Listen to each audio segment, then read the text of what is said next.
वंदे मातरम।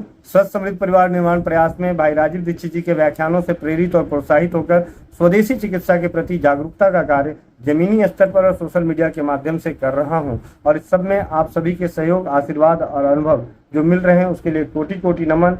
और गोविंद भाई की पाठशाला स्वाध्याय, जैसा कि राजीव भाई के कथनानुसार हमें स्वाध्याय करते रहना चाहिए, तो स्वाध्याय में कैंसर मेरा परम सखा प्रज्ञा साह दीदी द्वारा लिखित आज उनके दूसरे अध्याय में हम जानते हैं, पहले अध्याय में हमने जाना मौत का समन, और दूसरे अध्याय का शीर्षक है जिएंगे या मरेंगे ना हारेंगे। दूसरे बहनों की आवाज़ के बीच हमारी रिक्शा तेजी से आगे बढ़ रही थी। मैं संवेदना शून्य बन गई थी। घर पहुंचते ही ज्योति की रोती सूरत और डरी हुई आंखें देखकर शैलेश, तीनों बच्चे, माता पिता, भाई भाभी, सास ससुर सब कैसे टूट जाएंगे, ये सारे विचार मन में घूमने लगे। मेरी जिंदगी एक नए मोड़ पर आकर खड़ी हो गई। आज मुझे एक नया नाम मिला, कैंसर रुगन।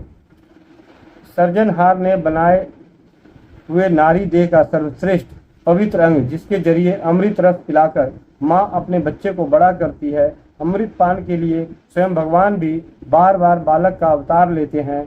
मेरा वही अंग आज विस्मय बन गया है। दुनिया की कोई भी ताकत इस कड़वे क्रूर सत्य को बदल नहीं सकती। गुस्सा या विलाप मेरी स्थिति में परिवर्तन नहीं ला सकता। अचानक अंतरात्मा में आवाज सुनाई दी, प्रज्ञा, हालात काफी बिगड़ चुके हैं। पूरे परिवार पर दुखों का वज्राघात होने वाला है।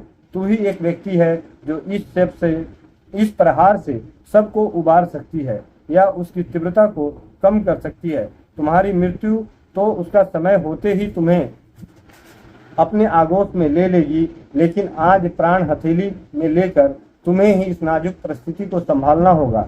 यदि आज तुम हिम्मत हार गई तो तुम्हारे निर्दोष छोटे बच्चों को और परिवार के सदस्यों को कौन संभालेगा। हजारों विचार, भावनाओं का तूफान मन में उठा। अचानक पूज्य दादाजी याद आ गए। बचपन में ही कर्मवाद और शूरवीरता के संस्कार बाल घुटी के स्वरूप में उनसे मिले थे। उस समय बड़े ही सामान्य लगने वाले पाठ जो दिमाग में सुसुप्त अवस्था में पड़े हुए थे, वो आज जाग उठे। कर्मवाद की श्रद्धा के मूल इतने गहरे होंगे उसका एहसास भी न था।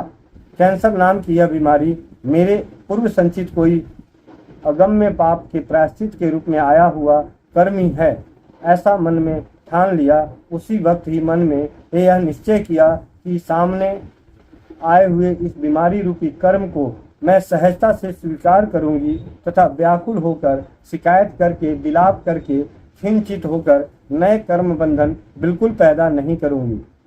पूज्य दादाजी हमेशा कहते थे, हम पहले क्षत्रिय हैं फिर जैन।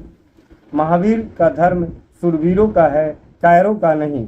शूरवीरता को हमारे खून में बहती है, अहिंसा हमारे धर्म में बहती है। मेरे मन में यह बात बैठ गई। कैंसर के सामने की लड़ाई को मैंने एक धर्म युद्ध मान लिया और भारतीय संस्कृति के उच्च आदर्श धारण करने वाली छत्राणी की तरह कैंसर नाम के दुश्मन के सामने जंग छेड़कर, मानसिक पराक्रम करके, अभय बनकर आखिरी दम तक लड़ने के लिए मन ही मन प्रतिज्ञाबद्ध हुई। रिक्शा रास्ते पर दौड़ रही थी। मेरे मन में एक साथ अनेक भावनाओं का, विचारों का, प्रतिज्ञाओं का तथा संस्मरणों का सिलसिला चालू था और कुछ ही पलों में नई प्रज्ञा का उदय हो चुका था। एक ओर मेरी बीमारी तो दूसरी ओर उसका साहस से सामना करने की मेरी कटिबद्धता, दोनों आमने सामने खड़े थे। तो दूसरे अध्याय में उमाशंकर जोशी द्वारा लिखित कुछ पंक्तियां, हंसते रहो सहते रहो, हंसते रहो सहते रहो, जीवन भर साहस से सामना करते रहो। सुर चाहे कष्ट साधना, चाहे तने 100 नशे, हंसी ही एक आस, हंसी ही प्राण की किरण, हंसी ही सत्यानंद। भले ही नीरस हो जिंदगी के सारे रस, जीवन के कालीन पर खिलखिलाकर हंसो, हंसते रहो सहते रहो, हंसते रहो सहते रहो। उमाशंकर जोशी जी। ये था प्रज्ञा साह बहन द्वारा लिखित पुस्तक कैंसर परम सखा के दूसरा अध्याय। और इसी तरीके से स्वाध्याय में बने रहें। आप सभी का भाई गोविंद शरण प्रसाद। वंदे मातरम। जय हिंद, जय भारत, जय राज्यवाद।